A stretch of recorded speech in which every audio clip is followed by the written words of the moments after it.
மயிலு கிட்ட பாண்டியன் சொல்றாரு, வேலை விஷயமா ஒருத்தரை போய் பார்த்துட்டு வான்னு சொன்னேன்ல, அவரு போனை போட்டு உன் மருமக எப்ப வேலைக்கு வருவாங்கன்னு கேட்டுக்கிட்டே இருக்காரு. மயிலு, நாளைக்கே போய் வேலைக்கு சேர்ந்துரு.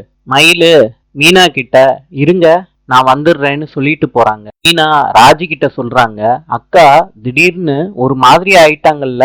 மயிலு சரவணன் கிட்ட சொல்றாங்க, எனக்கு வேலைக்கு போக பிடிக்கலங்க. வீட்டிலேயே இருந்து உங்களை கவனிச்சுக்கணும், அதான் என்னோட ஆசை.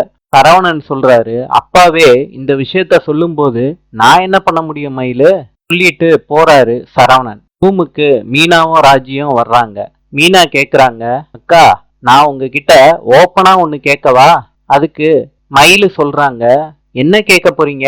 ராஜி கேக்குறாங்க மயிலு கிட்ட, அக்கா உங்க சர்டிபிகேட்ல ஏதாவது பிரச்சனையா?